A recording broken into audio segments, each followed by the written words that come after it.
Hi, guys. That's Ashley. Yep, and that was Garrett. Yeah, and, Apparently, this is how we're starting it today. You've wandered into a spot that is dead. The dead spot. The dead spot.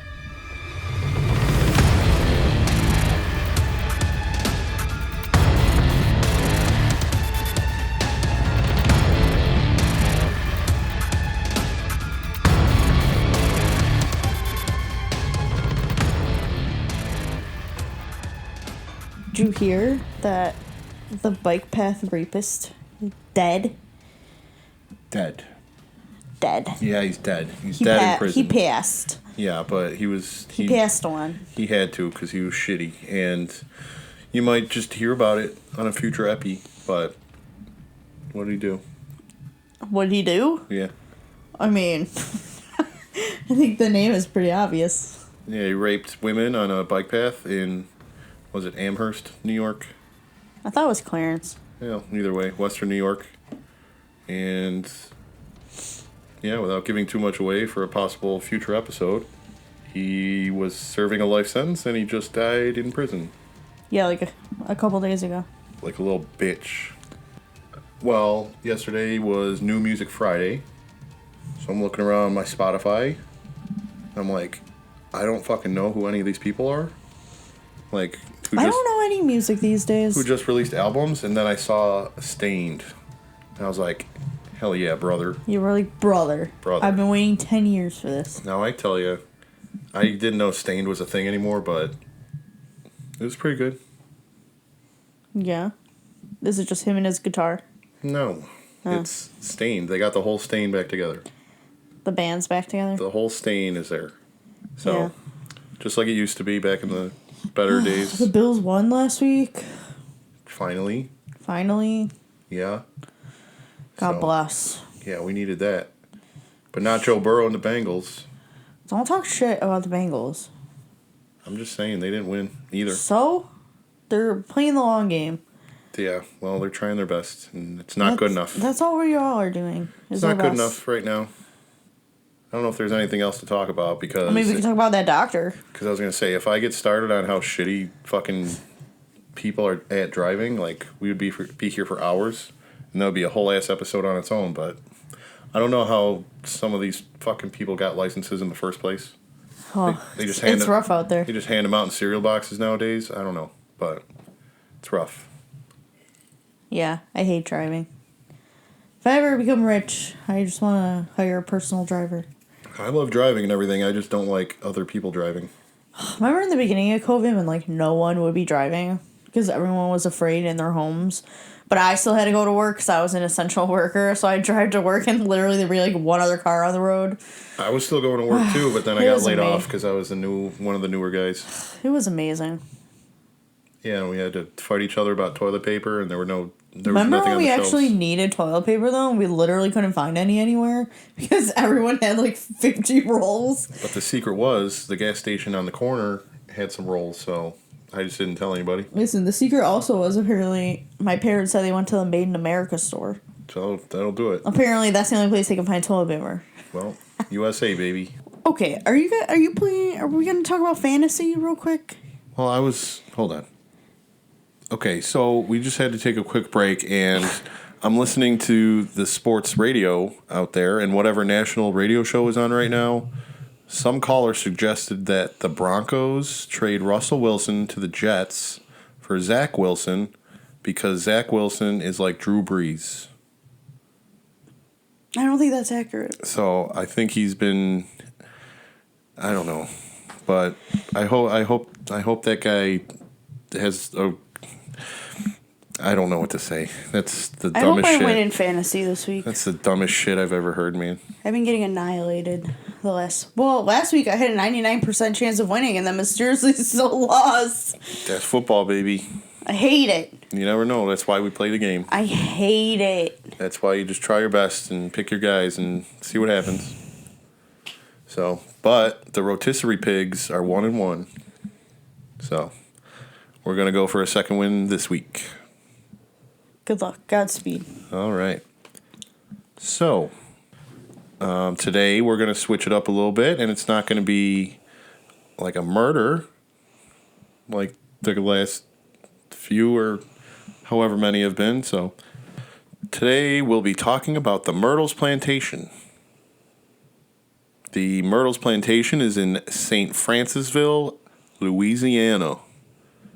Louisiana. In the general Nolens area. Nolens? And if you know anything about anything, New Orleans is pretty fucking haunted. I want to go there so bad. Yeah, that'd be cool. It looks so fun. Remember when your aunt and uncle went and then your uncle almost had to fight a guy? Yeah, because some guy walked up to him and snatched his sunglasses off the top of his head, and he just grabbed him by the wrist, and what the fuck? He said something like, "Don't think about it," or something. I don't even remember what he said to him, but... I don't know, but it sounded hardcore. I didn't know your uncle had it in him. But it was a cool story.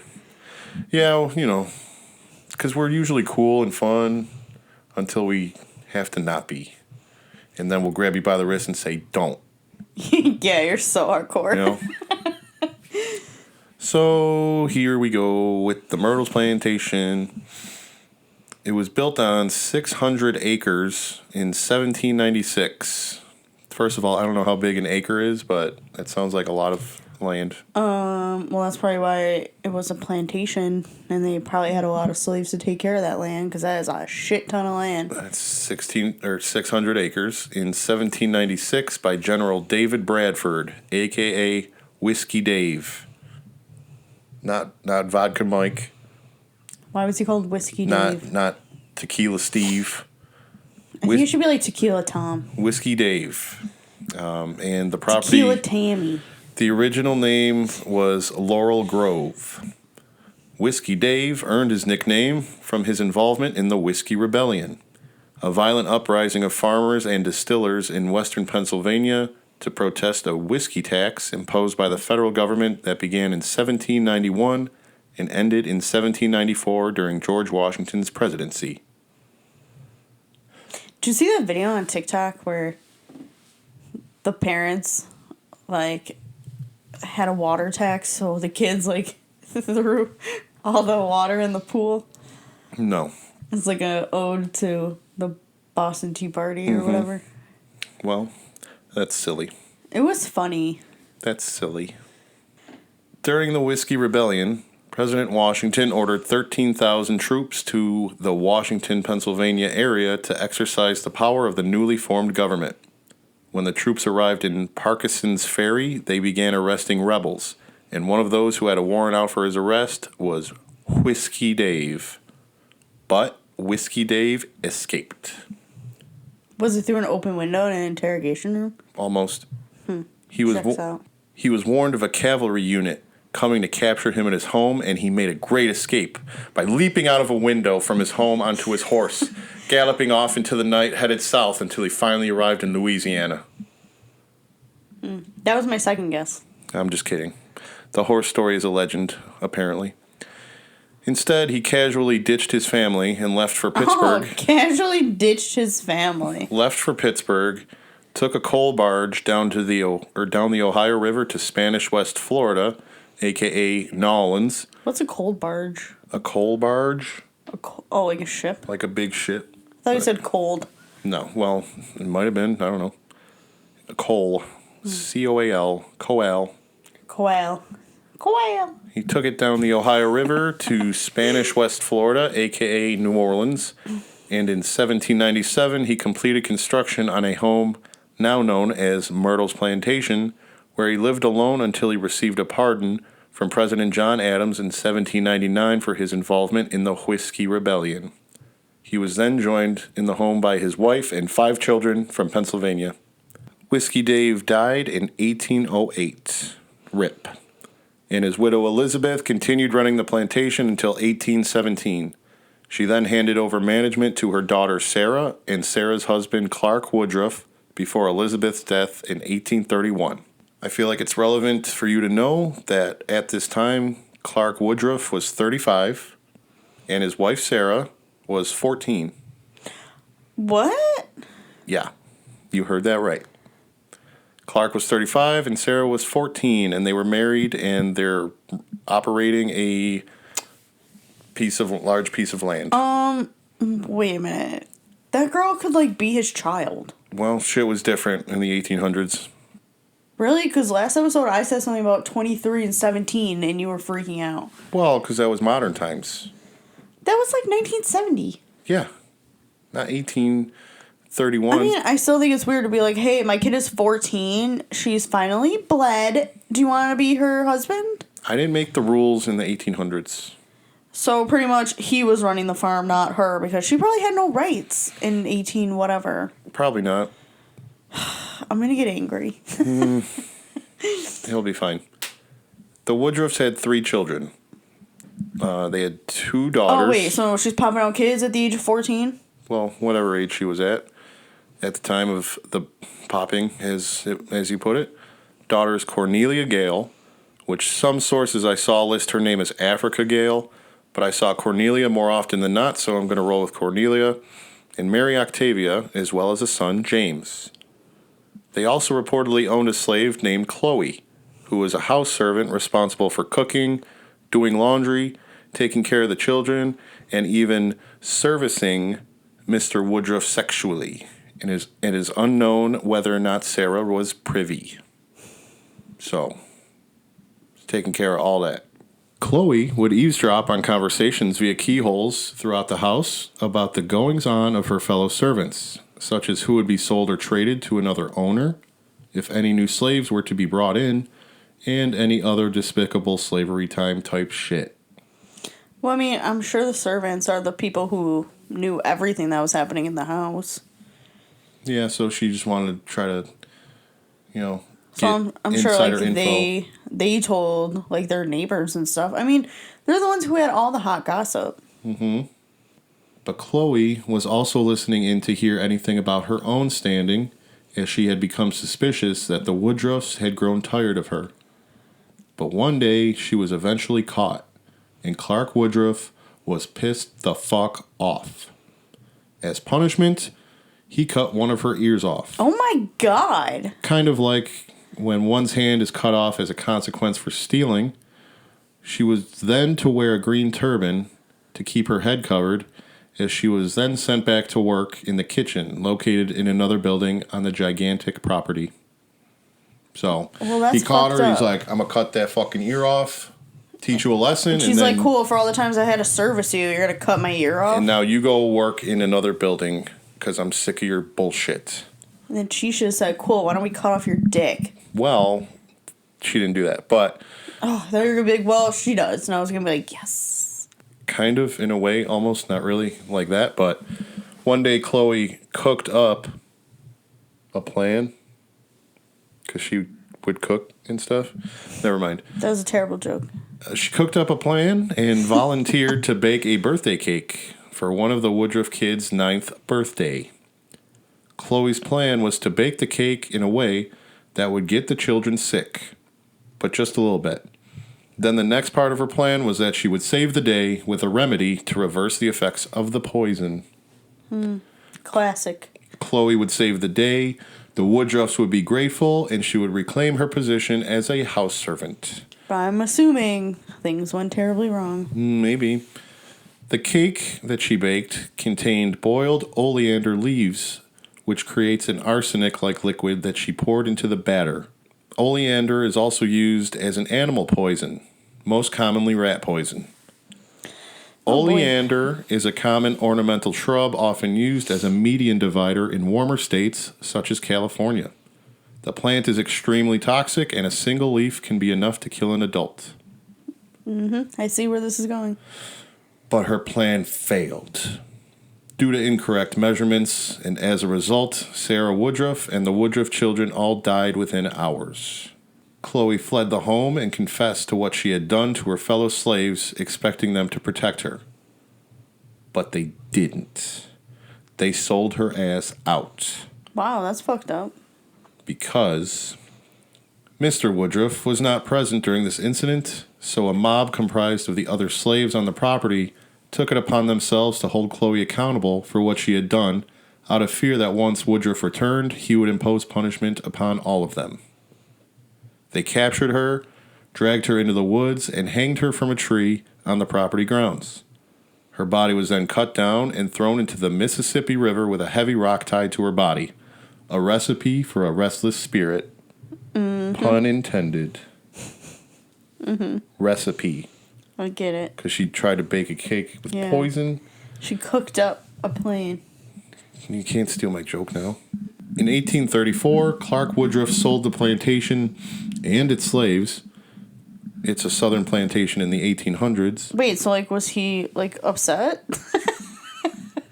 Or was he just like, fuck it. My wife and my kids are dead. I'm outie. I mean, of course. I don't know. He couldn't be reached for comment. No, you couldn't reach him from the grave. Should we pull out the Ouija board? Yeah, I haven't heard back yet. So, yeah, he sold the plantation in 1834 to Ruffin Gray Sterling. Sterling and his wife, Mary Catherine Cobb, remodeled the home, doubling its size, and they also imported furniture from Europe to furnish the interior. After the additions, the home featured 22 rooms, including a parlor for the ladies, a parlor for the gents, a dining room, a game room, and a large ornate entranceway. Yeah, because, ladies and gentlemen had to be separated at all times. Yeah, like you remember that one episode of Total Bellas, or whatever it was? Yeah, when John Cena's like, let's go to the cigar room. John Cena is like, after dinner, he's like, ladies, retire to the ladies' room, and the men, we're going to go smoke cigars in the men's room. Well, that's what they did on Titanic, remember? When Cal was like, let's go smoke cigars, and Jack was like, I'm actually going to steal your girl, and we're going to go under the ship. We're going to have a good-ass time with some beer and dancing. And bitches. No, you're ruining No it. bitches. Just Jack and Rose and the poor people. Just and one beer. bitch. Just one bitch in the pores. And beer. And then we're going to hold each other's arms and spin in a fucking circle. And then I'm going to go up on my toes and show everyone I used to be a ballet dancer. And then we're going to find an old car. And then we're going to steam up the inside. And then her hand is going to hit the window. and then all the ladies watching the movie are like, oh, Jack. Oh. Yeah, kind of like that. Yep, just like that. All right. During this time, the name of the property was changed from Laurel Grove to the Myrtles because of the crepe myrtle plants in the area. In addition to expanding the property, updating the aesthetics, and changing the name, the Sterlings also made sure to take some precautions due to Mary's superstitious nature. One of these precautions included installing the doorknobs and locks upside down to confuse any spirits roaming the halls so they could not gain entry, because we all know that ghosts follow the same rules as the physical world and would be absolutely stumped by this feature. First of all, that seems stupid in general. We're going to put these locks upside down. I feel like that would just make it harder for, like, regular people, like, not ghosts, to get inside. Well, one night Mary Cobb has a few too many 1800s cocktails, and she tries to open the door, and she's like, where's the fucking knob? Oh, it's upside down. Ruffin! Help me with this door. This is stupid. You're stupid. You're just like your father. Or something like that, probably. Yeah, just like that. I don't know. So, that was one thing. The front door included a hand-painted stained glass window featuring patterns of the French cross. Ooh, pretty. As a way to ward off any evil, mainly demonic spirits and solicitors. Solicitors? Because they're evil. That was another little joke. It's fine. I thought it was funny. I thought you were being serious. I mean, maybe it did. That's why I was like, they had solicitors in 1800? Maybe they did. Maybe I wasn't there. Maybe they had door-to-door slave salesmen. Well, that's fucked up. Remember in Outlander when Claire bought the slave so she could set him free? That would be me. Yeah, I love that episode. I watch it all the time. Okay. Ruffin Sterling died in 1854 of tuberculosis. Classic. So his wife, Mary Cobb, took over ownership before handing it over to her daughter Sarah's husband, William Winter. Yeah, and how old was Sarah and her husband? I'm not sure, but another widowed mother handing over ownership to another daughter named Sarah. I caught that. Weird. At the start of 1861, the Winters' 3-year-old daughter Kate came down with yellow fever. Out of desperation, Sarah and William enlisted the help of a local voodoo priestess named Cleo, not to be confused with Chloe. As we previously mentioned, Cleo spent days performing rituals in attempts to cure young Kate, but unfortunately she was unsuccessful and Kate Winter died in her bedroom on January 29th, 1861. What exactly is yellow fever? It's bad. Should I look it up? If you really want to. Alright, it says yellow fever is a viral infection spread by a particular species of mosquito common to areas of Africa and South America. Get a vaccine. Yeah. But Extremely, if you want. Only if you want to. Extremely We're not rare. mandating it. It says you get yellow eyes and skin. In parentheses, jaundice. And a fever? It doesn't say fever. Because it's got the yellow part there. Signs and symptoms. Fever, chills, headache, backache, and muscle aches. So I'll do it. Jaundice, bleeding, shock, organ failure, and sometimes death. Death. That's what we're here to talk about. Because this is the dead spot. Understandably, William was grief-stricken and upset. His grief turned to anger towards Cleo for being unable to save his little girl's life.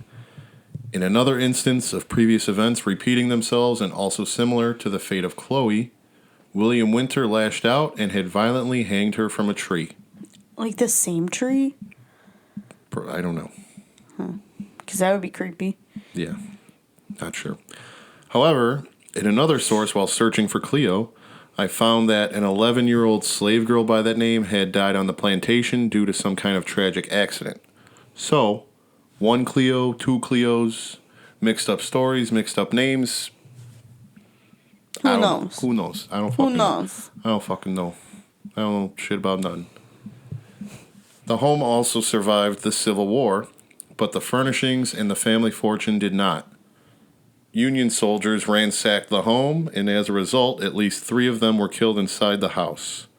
One thing that was not looted from the home was a huge 300-pound chandelier in the main foyer. Probably because it was so fucking huge and heavy. Yeah. As a result, they were forced to sell the plantation in 1868 due to the high debt attached to the property after the Civil War, as its assets were tied up in Confederacy currency. That wasn't legal anymore because, they lost. So, their money ain't shit after that. But they were then able to buy it back 2 years later in 1870. In 1871, the only officially documented murder occurred on the property when William Winter was killed on the porch, allegedly by a man named E.S. Weber. According to the January 1871 issue of the Point Coupé Democrat newspaper, quote, Winter was teaching a Sunday school lesson when he heard somebody approach on horseback. When the mysterious horseman called out to him, Winter went out to see who it was, and when he did, he was shot and collapsed on the porch. Damn, son. Can you hear the train right now? I mean, it's pretty loud. You'd have to be pretty deaf not to hear it. I mean, we can hear it, but I mean, you listening. Oh, I thought you were talking to me. I was like, yeah? No. That sounds really fucking loud. So sorry if you hear trains in the back. Yeah, well, we hear them all the time. It's nothing to me, but It just seemed very shocking to you. it seemed louder than usual. I don't think so. Unless they got off the tracks and just going down the street. Okay, well, don't say that, because they could just hit our house. While the newspaper article mentions that he collapsed and died on the porch, an alternate story passed down throughout the years suggests that Winter staggered up the stairs before he collapsed into his wife Sarah's arms on the 17th step before dying. The newspaper reported that the man who shot William Winter was named E.S. Weber and that he was set to stand trial for the murder, but there is no recorded outcome, and still today, Winter's killer remains unidentified and unpunished. I was going to say, it sounds like he just got away with it. Yeah, whoever it was, E.S. Weber, allegedly. Maybe. Who knows? So at what point do you think people are going to start saging this bitch? They don't. They don't, ever. Probably not. Yikes. Sarah Winter never remarried until her death at the age of 44. 44? Farty far. That's so young. It's 1800s. That's ancient. I mean, is it? Probably. I don't know. What was the average lifespan in the 1800s? I don't know. Let me look 50 it up. was elderly? I don't know. It says the 1871 to 1880 decade shows a life expectancy of about 40 years at birth. 40. Okay. 40.9. So almost 41. Okay. So, yeah, like I said, she was fucking decrepit. After the death of Sarah Winter in 1878, Mary Cobb in 1880, and several transactions of ownership over the next century, the Myrtles Plantation was eventually owned by James and Frances Myers and operated as a bed and breakfast. Frances Myers wrote a book about Myrtles Plantation during this time in which she labeled it as the most haunted house in America. Ooh. As of 2022, the property is owned by John and Tita Moss, and it remains open to visitors for tours and overnight stays. So, what kind of paranormal happenings have been reported at Myrtles Plantation?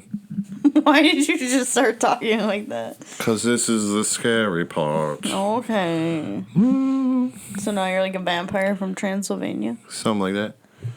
Yeah. Yeah, I'm from back in Transylvania. I'll fucking suck your blood or something.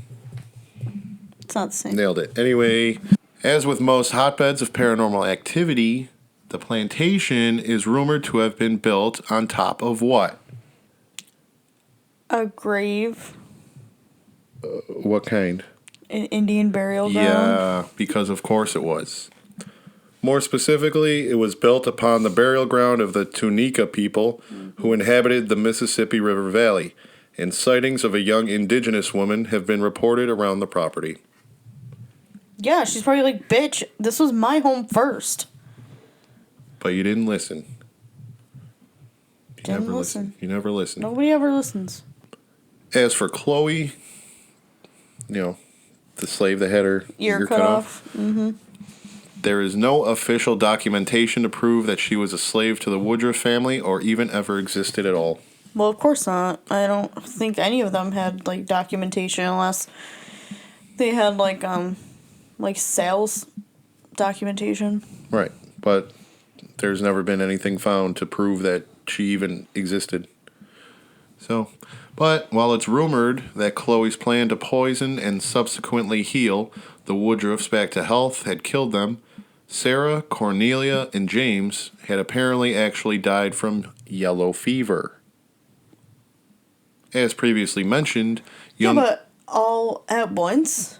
At the same time? No, they were split up. Like, it wasn't all, like, the same day or anything. Like, I forgot the exact timeline. I didn't write it down here, but it was, like, months apart, at least.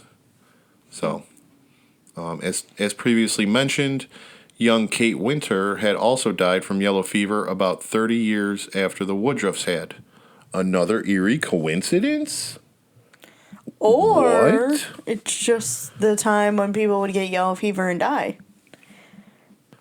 Chloe has been spotted at night standing beside the bed of sleeping guests, while others have claimed to have seen the ghost of a young black girl wearing a green turban throughout the house. One photo of her apparent apparition, dressed in period-relevant clothing, and possibly the most well-known bit of paranormal evidence from the plantation, was captured by a land surveyor who insisted that nobody was standing between the structures when the photo was taken. Well, that's weird. Yeah, I will post a photo on our socials that I fucking forgot to mention again, like I do every goddamn time. Okay, we can mention it at the end. Holy shit. Anyway, Relax. in addition to sightings of Chloe, Cornelia Woodruff has also been seen in the room where she died. Other guests have seen her staring at them through the upstairs window and claim that this spirit resembles the same young girl immortalized in a painting in the game room. Well, that's creepy. There's nothing like a ghost staring at you. I would know. It's always, Happened to me once. it's always through an upstairs window. Not always. Not to me. Yeah, what happened? Garrett, that's a story for another time. Okay. I mean, I know it, but the people don't. So, Do you really want me to tell it? do you want to? No. No. Okay. One of the main draws to visitors of the Myrtles Plantation is a mirror, rumored to be haunted. Is it two mirrors across from each other like a vortex? No. As was customary back in the day due to popular belief, mirrors would be covered with a sheet after death so that the spirit could move on to the next life. Otherwise, they would become trapped within the mirror itself. Listen, it's one of my fears that one day I'll be looking in the mirror and I'll turn away and my face won't turn away. Like it'll still just be staring at me. But you won't know because you won't be looking at the mirror anymore. What movie is that in? I hated that. Wait, my first guess, mirrors. Could be it. Yeah, probably. Or no. I don't think that was it though. I want to say like Insidious or some shit, like one of those type movies. Yeah, it might have been. Ugh. I feel like ever since I saw that, every time I look, I will not look in the mirror at night. Like if I have to go to the bathroom or I can something. picture the scene, but I'm not sure which one it's from. Located in the main foyer, guests and visitors have reported cold spots, strange feelings, and even seeing figures in the reflection of the ornate mirror. Handprints and drip marks have also been reported coming from the inside of the mirror. Even when the glass was replaced, it made no difference. Many believe that this could be the spirit or spirits of Sarah Woodruff and the Woodruff children. So again, I have a picture of that I'll post up there.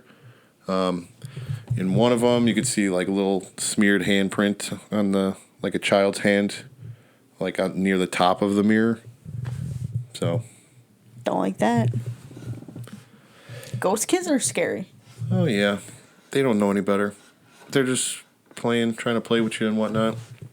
Yeah, that's what they want you to think. As for the spirit Do you see the lights just flicker? No. I sure did. It's probably just because this light. No, that was the second time it did it. Wow, that is bright. Okay, wow. All right. Anyways, We're going full brightness here, huh? well, if there's ghosts in here. I don't think a bright light is going to shun them away. As for the spirit of William Winter, he is reported to be one of the most encountered spirits at Myrtles Plantation. The sounds of footsteps struggling to climb the stairs at night can be heard, and some have seen the apparition of Mr. Winter crawling up the stairs and begging for help. I don't like that. Because as you'll recall, Because when he got shot. he was shot on the porch before collapsing on the 17th step of the staircase. Like, how many steps are on your staircase? I feel like that sounds like I'd be out of breath. 17 to 20. Again, I'll post a picture of that too, so you can see these things. If you remember the voodoo priestess Cleo, if that's who that was, and Kate Winter, the young girl has been spotted in the same room where she had died, and some guests have claimed to being awoken by a young girl practicing voodoo on them as they slept. I mean, that's uncomfortable. It's also New Orleans, so I feel like this voodoo type shit would be very common. Like, I didn't ask for that. Well, you rented the room. You didn't read the fine print. I don't think that's It was in the fine included. print. You didn't read it. You signed it. They're not liable. During the Civil War, 3 Union soldiers attempted to loot the plantation, but were shot dead, assumingly by Confederate soldiers. Years later, a maid attempted to finally clean the floor, but the blood wouldn't come off.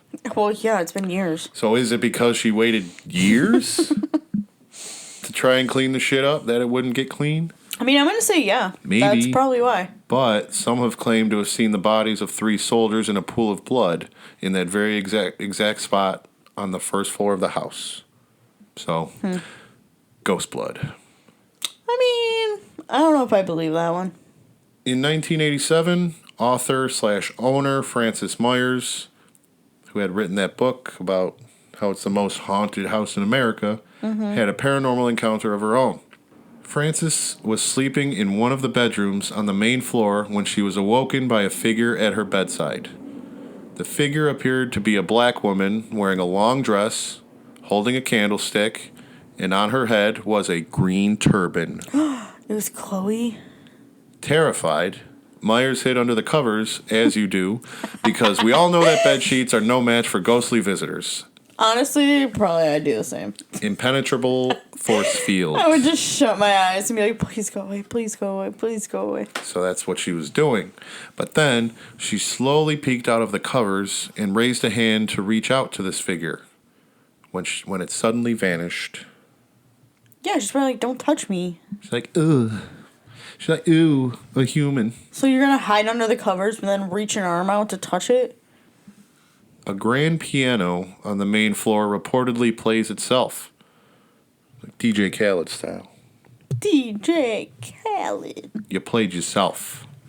Continually repeating the same notes and chords until somebody enters the room to see who the fuck is playing a piano in the middle of the night, at which point the music will stop. Once that somebody exits the room, the music will start again. Nice. Honestly, I'd probably be like, play me a lullaby so I can go to sleep. So that's just like 1800s Alexa. That's just like 1800s sound machine, yeah? Yeah, white noise and stuff.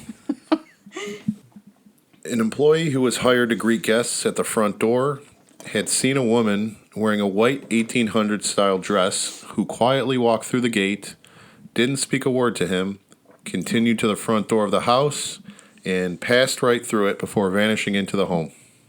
Nice. The gatekeeper quit and never returned. I feel like my dumbass, I'd be like, hello? Hello? Can I help you? Hello?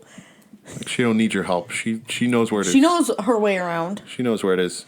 Finally, within the main house of the Myrtles Plantation is a rentable room, like you can currently rent this room out, simply known as the doll room. Oh, no. Mm-mm. You can pay actual money to spend the night in this room, called the doll room. Is there lots of dolls in there?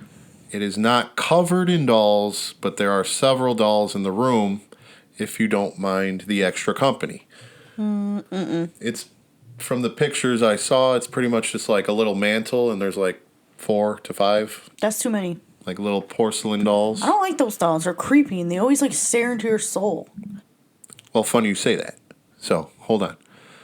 Those who have braved the doll room often report waking up to find the dolls in a different spot than they previously were, and also feeling as if the hands of a young child are tugging at them. Some even being awoken by the dolls laying in bed with them, staring at them. No. Just laying on their pillow next to them like, no. hello, good morning. That's, no. I hope you enjoyed your stay. I would punt that doll so far across the room and then run away. Well, and something else I was listening to about this, they mentioned that while on the tour, I think it was the tour guide mentioned that one of the dolls you could tell the eyes were like pushed in because apparently one guest was being freaked out that the eyes were following him, so he like pushed his fingers through them. Oh my god. Like trying to poke the eyes out. But that's the doll room. Well, like you signed up for that. That's the doll room. You literally paid for it. Otherwise, some of the more generic paranormal activity includes cold spots, sudden drops in temperature, which is the same thing, I guess, unexplained sensations, unexplained noises, footsteps, whispers, and objects that appear to move on their own. So again, due to all of the above, the Myrtles Plantation is often referred to as the most haunted house in America. And like I mentioned, they're available to be booked out for overnight stays, and so you can stay in some of these rooms or just take a tour. I mean, it doesn't sound like that haunted. And that's the history/haunting/legend of Myrtles Plantation. Like, do you think it's super haunted? Compared to other houses, like the Conjuring house or the Lizzie Borden house? Well, first of all, it's New Orleans, so everything is haunted. So you can look up a bunch of these stories yourself, and some things will change here and some things will change there because it might all just be a story, you know? Like just cool ghost stories, but that's what we're here for. We're just here for some cool stories. We're not here to tell you this is all legit or real, but I'm just telling you what other people have heard and the stories that have been told about this place, so you can make your own judgment, rent out a room, check out them dolls, The dolls are going to be a hard no for me. All right. I'll stay in that one. You can stay in a different one. You can stay in the house and I'll stay at home. But, I mean, like I said. Listen, I don't want to go to any of these haunted places after what happened to us when we went to Rolling Hills. It wasn't even that bad. It doesn't matter. There's no way your headphones turn on by themselves. Okay? Well, maybe they can sometimes. No, it hasn't happened since. Well, yeah, not since I was walking around the house like a fucking idiot by myself. So, okay, quick, PSA, quick hot tip. If you ever feel like you're being haunted, what I did, apparently... Well, this is what they say you're supposed to do. Apparently, what you're supposed to do... It's not stupid. I'm walking around the house, and I'm like... Oh, what did I say? I feel you here. You don't belong here. Go back to where you came from. Okay, listen. There's some shit like that. Remember we were watching that show on HBO? The Sopranos? No. Okay. That one with the ghosts. The Ghost Pranos. The ghost ruined my life or whatever. Oh, yeah. I mean, remember they tried all that? Anti-sage. Yeah. Well, because on our way out of Rolling Hills, the guy apparently forgot to tell us that, oh, by the way, don't forget to say that, none of the spirits are welcome to leave with you. Yeah, as we're halfway down the walkway. I was like, great. We're in the parking lot as he said it, like, what? What's that? And I was like, it was too late, so... And then we got home, my AirPods connected by themselves. And I just didn't feel right after we left. Yeah. It was fine. Remember when you thought there was someone in the hallway? It was an actual person. Yeah, that was... He was like, is anyone down here? And then we just hear, yep. No, it wasn't like that. It was... Okay, well... So we do the check-in and all this bullshit and the orientation, and then we go up to the floor, and, like, this is not really my first proper ghost hunt, but, like, I'm super psyched, and I'm like, oh, shit, this sounds so scary, dude. And so we go up to, I think it was Shadow Hallway, and we're in complete darkness, and someone in our group, unless it was me, I forget. It was you. We just say, is there anyone here with us? And then we just hear, yeah. And I was like, holy fuck, dude. That sounded just like an actual person. This is so fucking scary. This is going to be a crazy night, dude. And then Frank shined his flashlight down the hallway, and there was just some fucking dumb idiot sitting on a bench. I'm like, are you serious, bro? And then I just why laughed. wouldn't you say, yes, I'm down here? Instead, you just say, like, typical EVP type ghost response, like, yeah, you fucking idiot. But we got some other cool stuff during that time that yeah. we could talk about another time. But so that's all I got for Myrtles Plantation. So it's up to you to decide what you think, if any of it's real. Do your ghost sound. What? Your ghost sound. What does that mean? When you're like, ooh.